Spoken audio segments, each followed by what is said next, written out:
안녕하십니까. 메타넷 DT 대표를 맡고 있는 이창렬입니다. 오늘 디지털 비즈니스 포럼 2021 마지막 세션을 진행하게 돼서 영광스럽고요.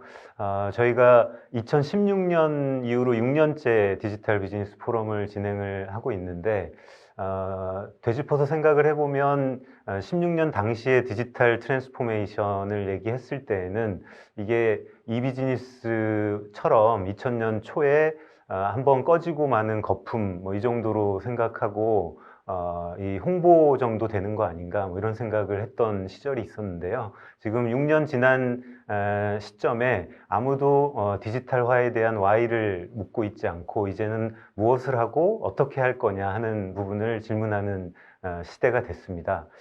저희가 디지털이라고 하는 부분에 처음 고민을 할 때 전통 기업들이 어떻게 디지털화를 소화하고 만들어 갈 거냐 하는 부분으로 시작을 했는데요. 저희 메타넬 DT도 그런 부분에 DT화를 위한 부분을 지원하기 위해서 메타넷 디지털로 사명을 변경하고 내년부터 고객들의 DT를 지원하는 쪽으로 가속화하려고 합니다.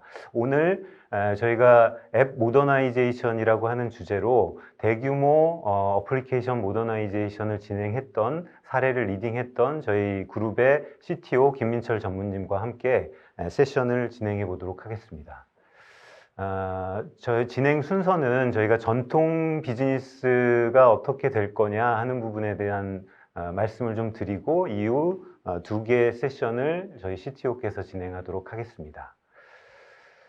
코비드 상황이 가속화되면서 말씀드렸던 이 DT라고 하는 부분이 가속 페달을 밟고 있는데요. 한마디로 요약을 해보면 모든 비즈니스가 소프트웨어 회사가 되는 쪽으로 변화가 되고 있고, 특히 카카오페이나 카카오뱅크 같은 이런 플랫폼 회사들이 그 속도의 페달을 밟고 있고, 그 증거를 아마 우리 모든 디지털을 하는 분들이 느끼고 계실 텐데, 지금 소프트웨어를 개발하는 개발자들의 품귀 현상이 일어나고 있고, 그게 모든 전 산업에 여파를 끼치고 있는 거를 피부로 느끼실 수 있을 것입니다. 그래서 지금 전통 기업들 입장에서는 이런 플랫폼 기업들이 플랫폼 전쟁, 카카오 플랫폼, 쿠팡, 그 다음에 우리 토스 이런 플랫폼 회사들 간의 경쟁 와중에서 전통 기업들은 어떤 전략을 구상하고 이 전통 비즈니스의 혁신을 만들어 갈 거냐 하는 부분에 고민들을 만들어 가고 있고요.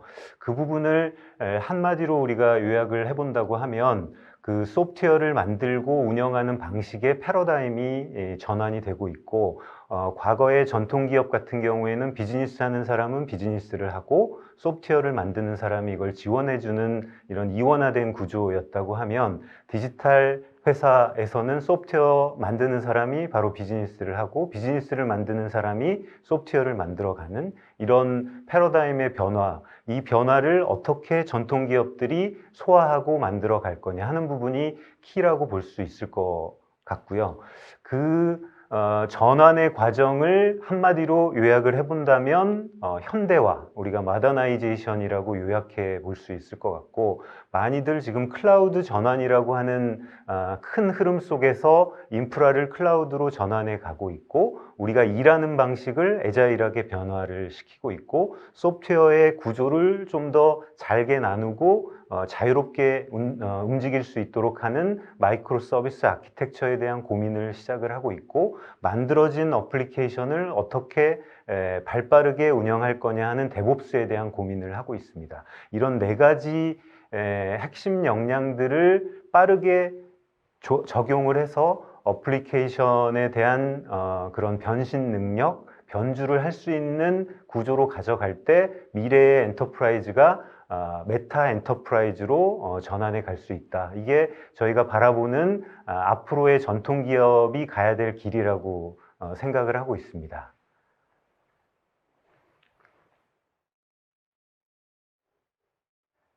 네, 안녕하십니까. 메타넷 DTU와 메타넷 T 플랫폼에서 기술 혁신 부분을 담당하고 있는 김민철입니다. 제가 공유 드릴 아젠다는 전통 비즈니스의 IT 모더나이제이션 그리고 현재 메타넷이 경험하고 있는 그리고 진행하고 있는 경험에 바탕하여서 저희가 어플리케이션 현대화가 어떤 것인지 또 어떤 방식으로 추진되고 있는지 이런 경험들을 공유드리도록 하겠습니다. 이 IT 현대화, IT 모더나이제이션이라고 하면 여러분들은 어떤 그 키워드들이 먼저 떠오르십니까? 아마도 클라우드 네이티브 어플리케이션이다, 또는 마이크로 서비스다, 또는 데브옵스, 컨테이너 이런 주제들이 먼저 떠오르실 것 같은데요. 사실 그 모든 IT 기업들이 이런 클라우드 네이티브 어플리케이션을 지향해야 되는 거는 아니겠죠. 많은 전통 기업들이 이 각각이 가진 그 업무적 특성이나 비즈니스적인 특성에 의해서 IT 현대화의 어떤 스펙트럼 상에 존재하는 다양한 방점들 위해서 어떤 선택지를 저희들이 초이스할 수 있을 것 같고요. 그래서 사실 소프트웨어 아키텍처에서 또 인프라스트럭처 그리고 이 방법론에 이르는 여러 가지 이 꼭지들이 있을 것 같습니다. 그 중에서 저희들이 앞서 이창열 대표께서 말씀하신 것처럼 소프트웨어 이퀄 비즈니스라는 관점에서 사실 그 소프트웨어 아키텍처를 결정하는 가장 중요한 요소를 저희는 이 모듈화해 보고 있습니다. 일명 모듈레리티라고도 하는데요. 그래서 이 모듈레리티에 대한 의사결정이 인프라에 대한 부분 그리고 방법론에 대한 부분까지 임팩트를 미치기 때문에 오늘의 제가 이끌어갈 이 아젠다를 주로 모듈레리티를 중심으로 해서 이끌어가 보도록 하겠습니다. 좀 전에 말씀드렸듯이 저희가 이 IT 현대화, 조금 더 좁게는 어플리케이션 현대화의 핵심을 모듈레리티의 확보라고 말씀을 드렸는데, 저희가 슬라이드에 보시면은 슬라이드 오른편에 모놀리스에서 마이크로 서비스에 이르는 어떤 뭐 여정이라고 표현을 해야 될까요? 그 가운데 사실상 그 많은 방점들이 있고 이걸 이제 현대화의 스펙트럼이라고 볼 수 있습니다. 근데 이 레가시에서 클라우드 네이티브 마이크로 서비스에 이르는 그 중간에 있는 많은 소프트웨어 아키텍처의 결정 사항들이 사실상 그 모듈화를 어느 정도 시키느냐, 모듈화의 수준과 뎁스에 달려 있다고 볼 수 있습니다. 그래서 이런 모듈화의 정도가 사실상 하부 구조의 인프라 또는 방법론, 플랫폼까지도 결정할 수 있는 가장 중요한 요소이기 때문에 이 IT 현대화, 어플리케이션 현대화의 핵심을 저희는 이 모듈레리티의 확보로 생각하고 있습니다. 아마 이 모듈러 모놀리스, 이 모듈화라는 컨셉에 대해서 익숙하신 분들도 계실 거고 또 그렇지 않은 분들도 계실 거라고 생각을 하는데, 사실 예전에도 뭐 CBD다 또는 이게 모듈 베이스의 뭐 소프트웨어다 이런 얘기는 이미 많이 회자되었던 얘기로 저도 알고 있습니다. 하지만 실제 이 모놀리스가 처음에 구조화하고 또 계획했던 데에 대비해 가지고 시간이 흐르면서 담당자가 바뀌면서 이런 내부의 모듈 또는 내부의 클래스 간의 호출 구조가 얽히고 설키면서 사실상 진흙탕이 되는 구조로 변하기도 하죠. 대부분의 레가시들이 이런 형태로 엉킨 형태로 변하는데 이걸 저희들이 흔히 이제 기술 부채라고 부를 수 있습니다. 그에 대비해서 모듈러 모놀리스 경우에는 사실 주제 영역을 벗어난 어떤 모듈 간에 또 클래스 간에 이런 호출이 일어나지 않도록 굉장히 많은 제약을 두고 실제 이런 부분들이 컴파일 타임에 실제 아키텍처로 구조화되는 이런 것들을 모듈 기반의 모놀리스트라고 저희들이 표현을 하는데, 실제 저희가 계획 초기에, 설계 초기에, 그리고 개발 초기에 이것들을 계획하고 실제 어플리케이션을 만들고 운영한다 하더라도 시간이 흐르면서 이것들이 또 엉키고 설킬 위험이 있습니다. 그래서 이것들을 계속해서 관리해 주지 않으면은 실제 다시 진흙탕으로 변질될 위험이 있는데, 그래서 저희들이 늘 이 continuous modernization, 그러니까 지속적으로 모더나이제이션을 관리하고 지속적인 모더나이제이션을 해야 된다는 이런 뭐 숙제가 있는 것 같습니다. 모듈러 모놀리스에 대해서 조금 더 기술적인 내용인데요. 실제 이 화면에 보시는 이 네 가지의 이 모듈화의 종류인데, 이 내부를 구성하고 있는 컴포넌트는 각각 상이할 수가 있습니다. 내부를 구성하는 컴포넌트는 상이할 수 있지만은 이 컴포넌트에 접근하는 방법은 오로지 인터페이스만 통해서 가능하도록 하고 그 컴포넌트 내부에 숨겨진 여러 가지 속성들은 외부에서 쳐다볼 수 없도록 하는 뭐 이게 그 모듈화의 가장 기본이 되는 방식이고 이런 가이드라인들 또는 원칙들이 실제 어플리케이션이 빌드되고 컴파일되면서 그 안에 녹아 들어가야지 이 모듈화가 실제적인 어떤 효과를 발휘한다. 뭐 이런 측면에서 조금 강조를 드리고 싶고요.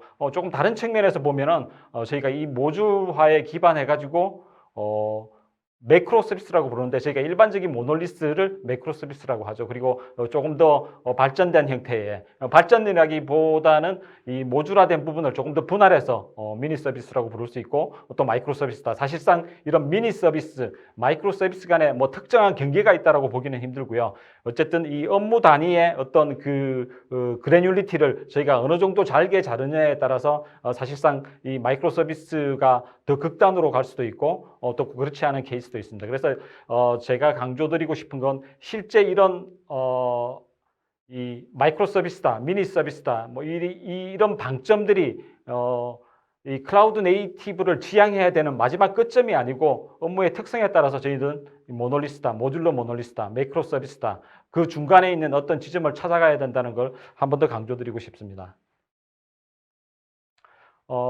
지금 화면에 보시는 내용은 실제 저희가 마이크로 서비스로 진화하면서 뭐 어떤 패턴을 보이니까 이걸 저희 흔히 한글로 교살자 패턴이라고 부르는데요. 이게 모듈러 서비스로 모듈 기반의 모놀리스로 구축이 되어 있을 때하고 그렇지 않을 때하고 이 차이를 사실 굉장히 극명하게 보여주는 내용인데 실제 뒤엉킨 모듈화 기반의 뒤엉킨 모놀리스 기반에서는 이런 이 실제 특정 업무 단위를 서비스 하나로 분리해낼 때 많은 시간과 노력이 필요합니다. 그렇지만 모듈 기반으로 이미 모놀리스가 구성이 되어 있을 때에는 이런 단계를 밟아 나가는데 사실상 조금 더 쉬운 스텝으로 나갈 수 있고요. 그래서 이 어떤 그 어플리케이션이 모듈화 기반으로 되어 있을 때 이 변주를 일으키기, 변신을 하기가 조금 더 쉽다는 그런 의미로 해석을 하면 될 것 같습니다. 예, 그리고 세 번째 아젠다입니다. 뭐 이 세 번째 아젠다는 저희가 경험했고 또 한편으로는 진행 중인 대규모 어플리케이션 그 현대화의 이 케이스를 기반으로 해서 저희가 공유드릴 내용들, 앞서 말씀드린 이런 모듈레리티가 어떤 임팩트를 미치고 얼마나 중요한지에 대해서 조금 공유드리도록 하겠습니다. 저희가 이 케이스를 뭐 1년 넘게 진행을 했고 현재도 어떤 면에서는 현재도 진행 중인 상황인데 저희가 해결해야 했던 어떤 업무적 요구사항을 반영한 레가시의 기술 부채를 해결해야 된다는 여러 가지 형태의 비즈니스 요구사항들이 있었고 또 이걸 기반으로 해서 아키텍처 결정을 위한 여러 가지 고민들이 있었습니다. 그래서 뭐 이런 몇 가지 기준을 통해서 저희가 어플리케이션 아키텍처 그리고 플랫폼 아키텍처를 결정을 했고 임플리멘테이션을 해야 했는데 실제 이런 임플리멘테이션 과정에서 저희가 굉장히 주요하게 부딪힌 이런 이슈들이 있었습니다. 그리고 이것들을 어떻게 해결해 나갔는지 그리고 이 과정에서 저희가 얻었던 교훈 이 교훈에 대해서 총 6가지 정도네요. 좀 공유 드릴 수 있도록 하겠습니다. 첫 번째로 저희가 직면했던 어떤 비즈니스 요구 사항들입니다.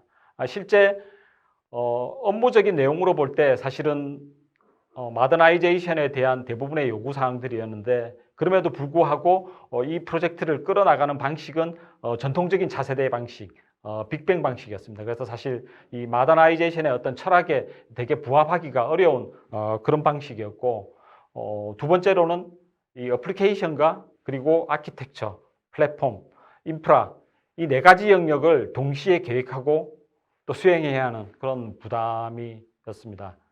그리고 세 번째로는 기존에 저희가 직면했던 케이스가 이미 에지이즈의 3개의 다른 시스템들이 운영되고 유지보수되고 있었습니다. 이걸 사실상 클라우드 기반 위에서 리빌드하는 이런 과제였는데 그래서 3개의 시스템을 동시에 병행해서 개발해야 되는 부담이 있었고 그리고 이 3개의 시스템이 어떤 카먼 그라운드 위에서 또 개발되어야 한다는 그런 뭐 고객사의 또 요구 사항이 있었습니다. 그래서 카먼 그라운드 자체가 뭐 프레임워크나 또 플랫폼 그리고 프라이빗 클라우드 상에서 운영되는 이런 형태를 띄어야 한다고 저희들이 요구를 받았습니다.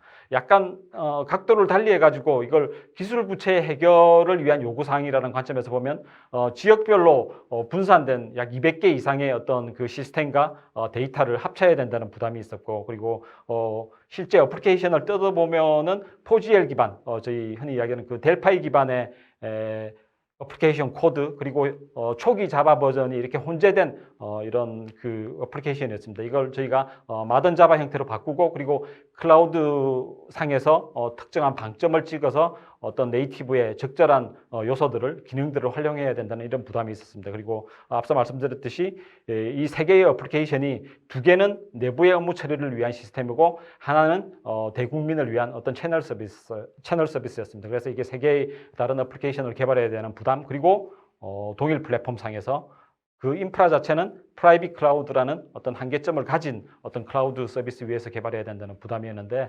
실제 뭐 비용은 저희가 이걸 1,000억을 넘게 투자를 했던 사업이었고, 또 2년간의 이 설계 개발 테스트가 지속되는, 지금 1년이 넘게 진행되고 있는데, 이런 대규모 어떤 그 어플리케이션 모더나이제이션 프로젝트라고 얘기 드릴 수 있습니다.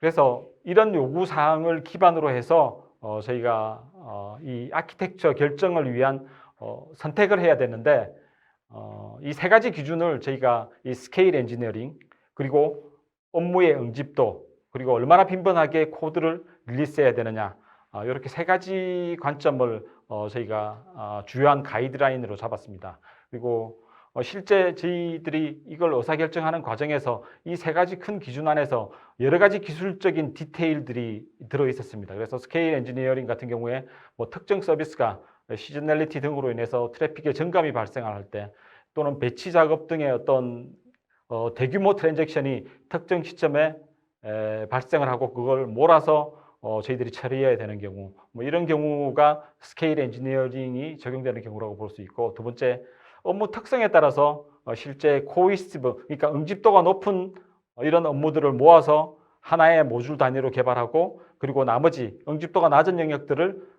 커플링하는 뭐 이런 형태의 의사결정이 두 번째 있어야 했고, 세 번째, 릴리스 사이클이라는 의미는 뭐 다양한 이유가 있겠죠. 코드의 개선이 굉장히 빈번하게 돼야 되는, 이런 뭐 커머스에서 캠페인, 그리고 법이나 제도 등이 개선되어서 정부 시스템이 빈번하게 바뀌어야 할 경우, 또는 B2B가 아닌 B2C 성격의 시스템들, 뭐 채널이나 금융 채널, 뭐 대국민 고객 서비스, 이런 류의 B2C 서비스들은 아무래도 이 빈번한 어떤 그 변화가 필요하겠죠. 그래서 이런 세 가지의 어떤 기준에 의해서 저희들이 아키텍처에 대한 의사결정을 했다라고 말씀드릴 수 있고요. 그 기반에서 저희들이 해결해야 했던 그 세 가지 시스템의 아키텍처 의사결정은, 첫 번째 시스템은 주로 로컬 텍스를 핸들링하는 시스템이었습니다. 그래서 이 코어 업무가 되겠죠. 그래서 변화의 폭이 굉장히 적었고, 실제 법 제도의 개선이 있을 때에도 일부의 변경만 필요했지 이런 메이저한 변경이 필요한 업무는 아니었고요. 그리고 업무 간의 프로세스 흐름이 각 그 업무별로 이렇게 타고 흐르기 때문에 주제 영역들 간의 디펜던시도 굉장히 강했다라고 볼 수 있습니다. 그래서 이런 업무의 복잡도가 미치는 임팩트가 굉장히 크다라고 봤고, 그래서 저희가 2년이라는 기간 안에 이 큰 시스템을 마이크로 서비스화하는 것은 힘들고, 그리고 업무의 성격 자체가 굳이 이 마이크로 서비스화할 필요가 있을 것 같지는 않다는 판단을 했기 때문에 저희가 모듈 기반의 모놀리스로 개발을 했습니다. 두 번째 시스템은 이 넌텍스에 대한 시스템이었는데, 실제 내용을 보면은 주로 이제 과태료나 또 과징금 등의 대응을 위해서 굉장히 마이너하지만은 이 기능별로 빈번한 어떤 그 변화가 필요했고, 그리고 실제 이 세목별로 업무 간의 프로세스가 그 독립적으로 처리되기 때문에 조금 디펜던시도 이렇게 적었다라고 볼 수 있을 것 같습니다. 그래서 뭐 말씀드린 그 로컬 텍스 시스템하고 비교하면은 규모도 상대적으로 작고 그리고 업무 간의 디펜던시도 적고 또 빈번한 변화를 필요하기 때문에 저희가 마이크로 서비스 또는 미니 서비스로 가야 되겠다라고 판단을 했었고 마지막 채널 시스템은 당연히 이 대국민을 상대로 하는 어떤 그 시스템이었기 때문에 채널이 가지고 있는 여러 가지 업무적 특성을 감안해서 저희가 또 향후에 여러 가지 다양한 디바이스들 또는 라우트를 통해서 서비스를 제공할 필요성이 있었기 때문에 미니 서비스 또는 마이크로 서비스로 가는 의사결정을 진행해야 했습니다. 그래서 최종적으로 저희가 큰 틀에서의 이 아키텍처 구조는 로컬 텍스 시스템의 경우는 말씀드렸듯이 모듈 기반의 모노리스로 저희들이 개발을 했고 그리고 넌 텍스 쪽은 25개의 마이크로 서비스로 분할을 해서 개발을 했습니다. 그리고 마지막으로 채널 시스템의 경우에는 11개, 뭐 사실 이게 마이크로 서비스다, 미니 서비스다가 중요한 건 아니고 11개의 서비스로 분할을 해서 개발을 하였고 3개의 시스템이 이 공통적인 프레임워크 위에 올라가 있고 각각의 시스템을 위해서 커스터마이즈된 일부의 프레임워크 영역들도 존재를 했습니다. 그리고 마지막으로 이 파스 위에서 세 개의 시스템 모두가 파스 위에서 컨테이너화되고 쿠버네티스에 의해서 운영되는 이런 형태의 시스템으로 저희들이 개발을 했습니다. 플랫폼에 대한 의사결정인데요. 저희들이 사실 이 프레임워크에 대한 의사결정을 할 때 공통적인 영역으로 세 개의 시스템의 카먼한 프레임워크로 가려고 했었습니다. 그러는 게 사실 개발의 어떤 생산성이나 용이성 측면에서 저희들한테 가져다 주는 베네핏이 훨씬 많았기 때문에 초기에는 공통 프레임워크를 고려를 했었는데 실제 세 개의 시스템이 각각 다른 그 UI 쪽의 프레임워크 그리고 시스템 공통 영역을 보면은 각기 다른 요구 사항들이 있었기 때문에 저희가 사실 이걸 그 공통적인 프레임워크로 세 개의 시스템 전체를 수용하기에는 어려움이 컸습니다. 그래서 공통 프레임워크를 2대, 카먼 영역을 2대, 각각의 시스템을 위한 일부 라이브러리들 그리고 업무 시스템이나 업무 쪽이나 시스템 영역의 공통 부분을 특화해서 이렇게 개발할 수밖에 없었던 이런 약간의 조금 어려운 점이 있었습니다. 파스 쪽하고 아이아스 쪽에 대한 의사결정인데요. 사실 그 여러 가지 요구 사항들 중에서 저희들한테 가장 그 어려웠던 내용이 사실 이 프라이빗 클라우드가 가지는 어떤 그 한계가 있었습니다. 그래서 선택지가 저희들한테 그렇게 크지는 않았고요. 그래서 뭐 상용에 나와 있는 어떤 파스들 그리고 오픈 소스들을 저희가 선택지를 놓고 고민을 했었고 그리고 더 어려웠던 점은 사실 메이저 시스템 3개는 말씀드린 메이저 어플리케이션 3개는 똑같이 컨테이너와 쿠버네티스 위에서 운영되는 시스템인데 나머지 상용 솔루션들 또는 부가 서비스 영역들을 VM이나 또는 베어메탈에서 운영해야 되는 이런 그 약간의 난이도가 있었습니다. 그래서 사실상 모니터링 또는 이런 그 CI/CD에 대한 자동화 부분 이런 부분들이 파스에서 각 컨테이너 영역 또는 VM 영역 또는 베어메탈 영역에 대해서 다른 기능을 지원해야 했고 이제 이런 부분들을 만족하는 형태로 저희들이 파스 영역을 구성해야 되는 이런 그 요구 사항들이 있었습니다. 지금 참고 자료로 파스에서의 컨테이너의 탄력적인 자원 할당이라는 내용을 넣어놨는데 사실 이 부분이 저희들한테는 굉장히 중요했던 부분이고 또 이게 파스를 선택하거나 프라이빗 클라우드를 선택함에 있어서 가장 중요한 요소라고 봤는데 그럼에도 불구하고 프라이빗 클라우드가 가지는 어떤 리소스의 한계라고 할까요? 저희들이 퍼블릭 클라우드에서 스케일 아웃 메커니즘을 이용할 때는 사실상 리소스에 제한이 없죠.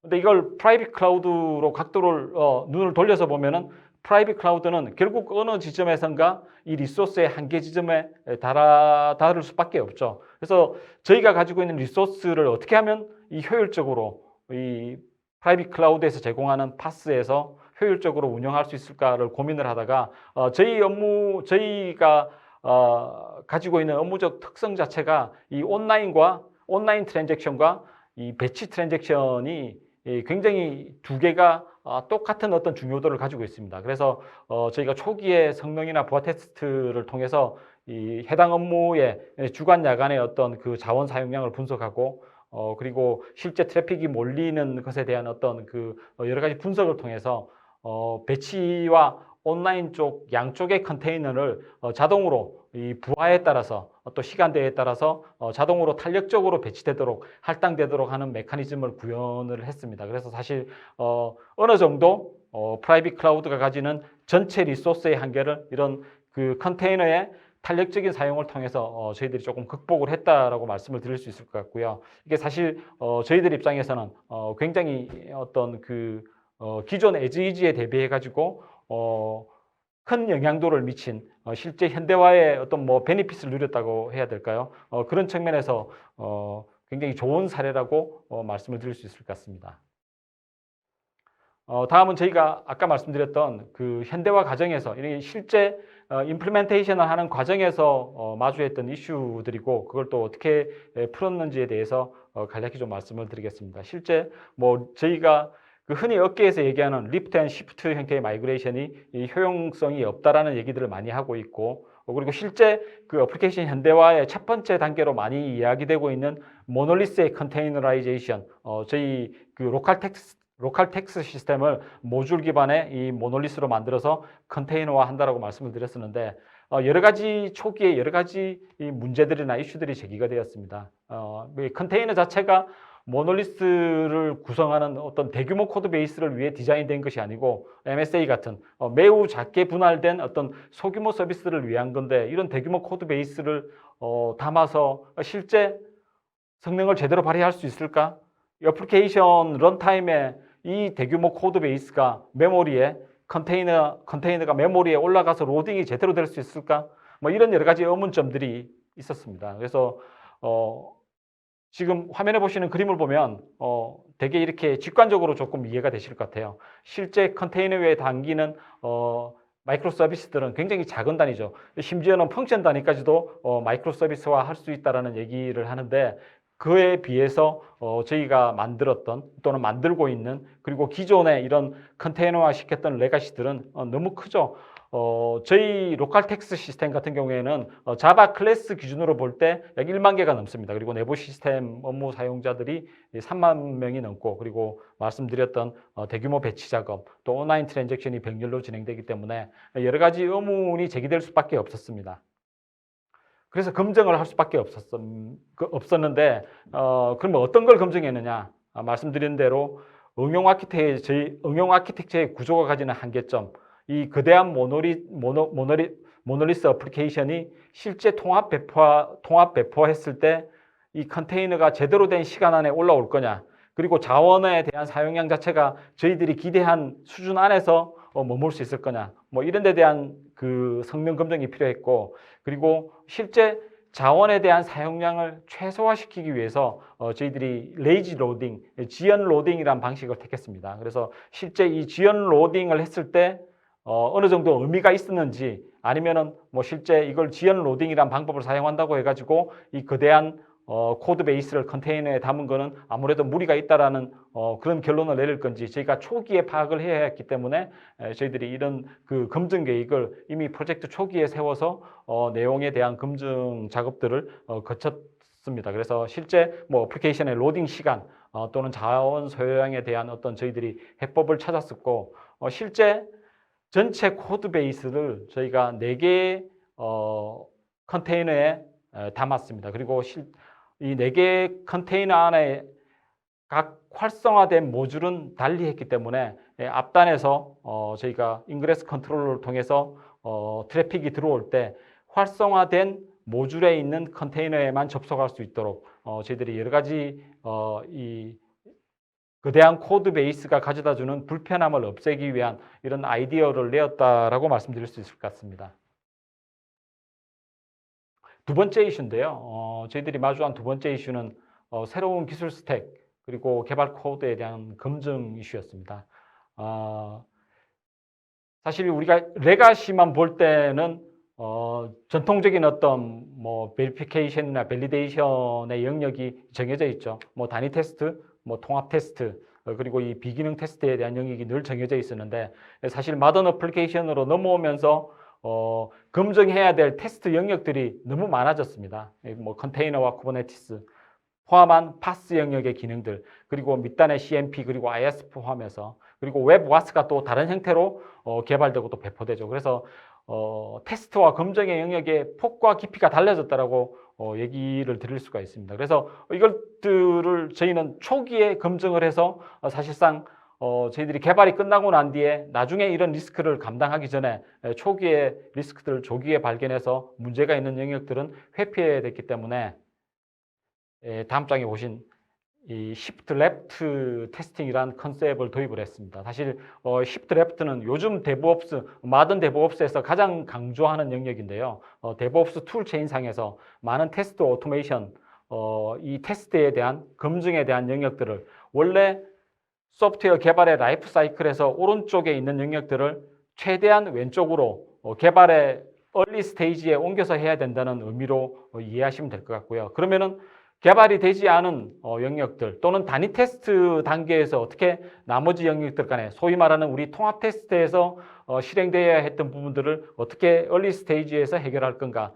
사실 이런 부분들은 저희가 모옥이나 스톱을 이용하는 방법, 그리고 일부 주요 기능들이나 배치, SQL에 대한 부분들을 핵심적인 부분들을 미리 개발해서 테스트하는 법, 그리고 이 테스트가 가능하기 위한 데이터셋을 준비해야 되는 것, 이렇게 세 가지가 핵심으로 보고 있습니다. 그래서 이 세 가지 영역들을 준비해서 오른쪽에 있던 테스트들을 왼쪽으로 최대한 옮겨서 이 테스트를 진행하고 검증을 진행할 때 저희들 프로젝트 후반부에 발생할 수 있는 저희들이 처음 겪어야 하는 여러 가지 새로운 기술 스택에 대한 이슈들을 조기에 빨리 해결을 하고 검증을 하고 회피할 수 있는 이런 형태의 전략을 구사해야 된다라고 말씀을 드리고 싶습니다.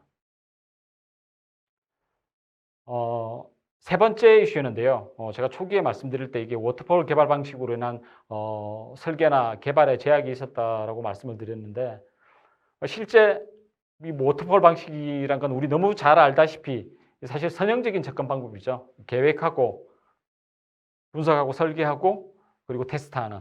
근데 소프트웨어 어플리케이션의 네이처 자체가 사실상 이것하고는 거리가 너무 멀죠. 저희가 요구사항이 중간중간에 바뀌고 또 요구사항이 바뀜에 따라서 저희가 UI, UX가 변하고 설계가 변하고 또 이에 따른 데이터 모델이 변하고, 기본적으로 소프트웨어 개발 또 어플리케이션 개발 자체가 반복적인 과정일 수밖에 없는데, 이걸 여전히 이런 대규모 프로젝트를 이런 빅뱅 방식으로 한다는 것 자체가 사실은 어떻게 보면 넌센스라고 얘기할 수 있고요.